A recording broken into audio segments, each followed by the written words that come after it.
Quando a gente fala sobre a pessoa do Espírito Santo,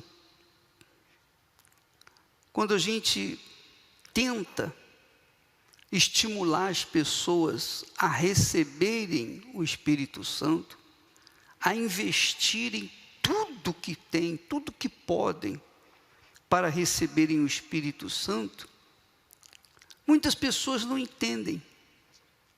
A maioria não entende. A maioria pensa que o Espírito Santo é um espírito como uma entidade, o Dr. Fritz ou Frankenstein, não seja lá o que for, Allan Kardec. As pessoas logo imaginam receber uma entidade. E às vezes ficam até com medo de receber o Espírito Santo por conta...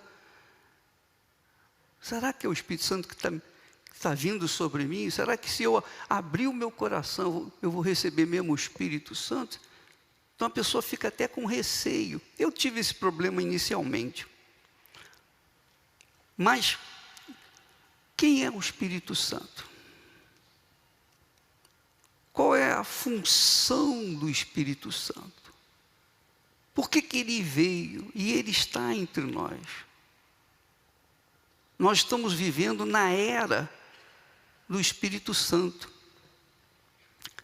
Só para você ter uma noção geral da ação do Espírito Santo.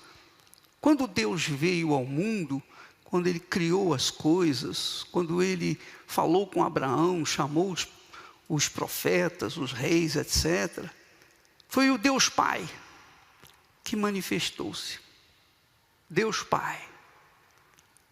Depois que o Deus Pai subiu, a última vez que o Deus Pai falou foi através do profeta Malaquias. E só voltou a falar com o povo de Israel agora, 400 anos depois. 400 anos. Durante 400 anos depois de Malaquias, Deus não falou, se calou. Não houve profetas. Ninguém que pudesse conduzir o povo.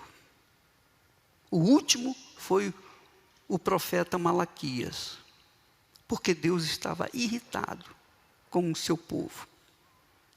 Então o Deus Pai subiu e veio a manifestação do Deus Filho. Então veio Jesus.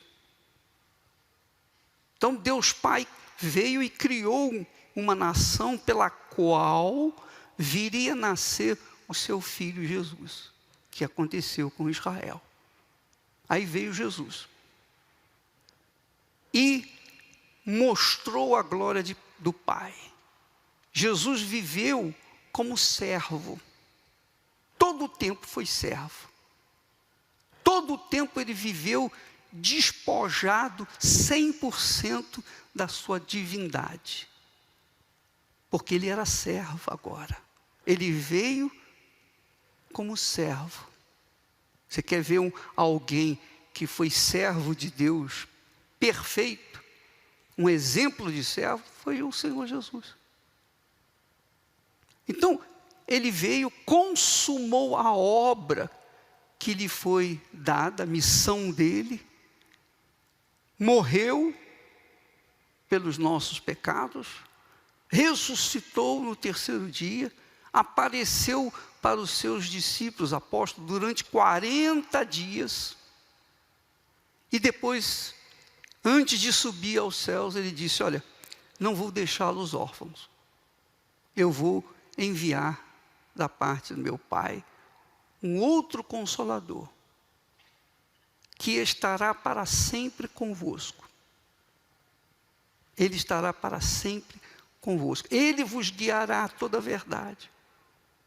Ele vos ensinará todas as coisas. Ele vos convencerá do pecado. É o Espírito Santo quem convence a gente do pecado. Não somos nós que temos que convencer. Ninguém pode convencer você do pecado. Só o Espírito Santo pode convencer. Ele vai convencer do pecado, da justiça e do juízo. Então o Espírito Santo, Jesus ascendeu aos céus, subiu aos céus, sentou-se à direita do Pai, do Deus Pai. E então, no dia de Pentecoste, veio o Espírito Santo. Quer dizer, depois daquele dia de Pentecoste, o Espírito Santo permanece com o ser humano. O Espírito Santo permanece na vida da terra, na vida terrena. E para que ele veio? Ele veio justamente para isso, para nos guiar a toda a verdade, guiar os seus discípulos, seus servos, orientar-nos, dizer o que nós devemos e o que não devemos fazer. Ele veio guiar a igreja do Senhor Jesus. Então, essa é a missão. Desde o dia de Pentecostes, o Espírito Santo age. Aqui ele está aqui, ele está em todo lugar. Ele está aí na sua casa, no hospital, no presídio, em qualquer lugar. Onde quer que haja uma pessoa, lá está o Espírito Santo. Não significa dizer que aquela pessoa tem o Espírito Santo, não. Mas o Espírito Santo está ali, aguardando uma chance de poder entrar dentro daquela pessoa.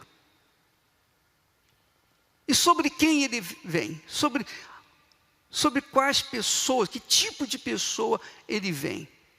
Por que muitas pessoas não recebem o Espírito Santo, o batismo, e outras pessoas recebem com mais facilidade?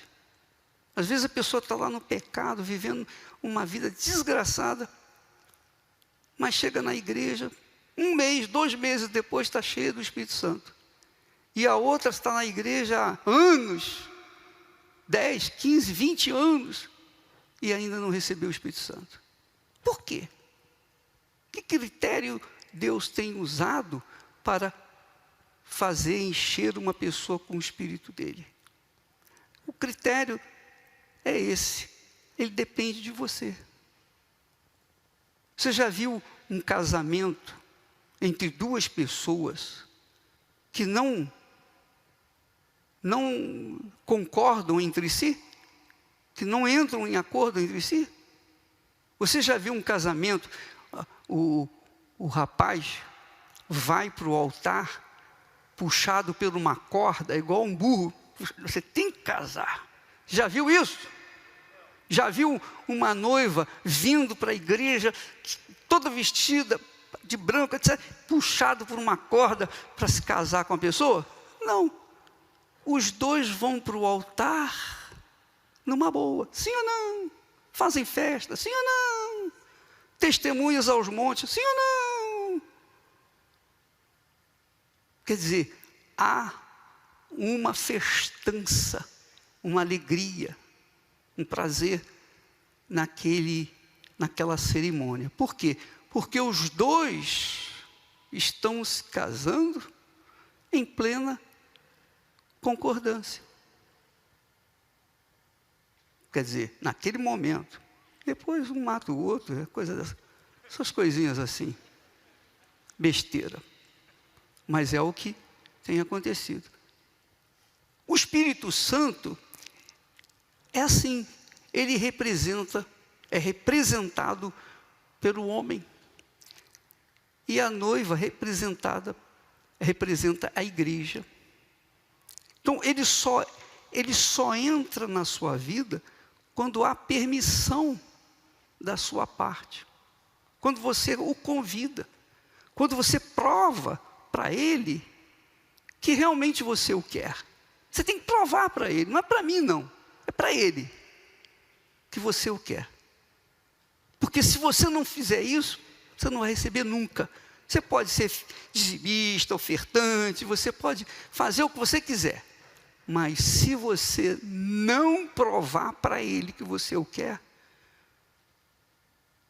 você que tem que buscar. A nossa missão, a missão dos servos, é pregar, é anunciar, é ensinar, é orientar. Mas a missão de cada um é desejá-lo acima de todas as coisas. Acima de tudo.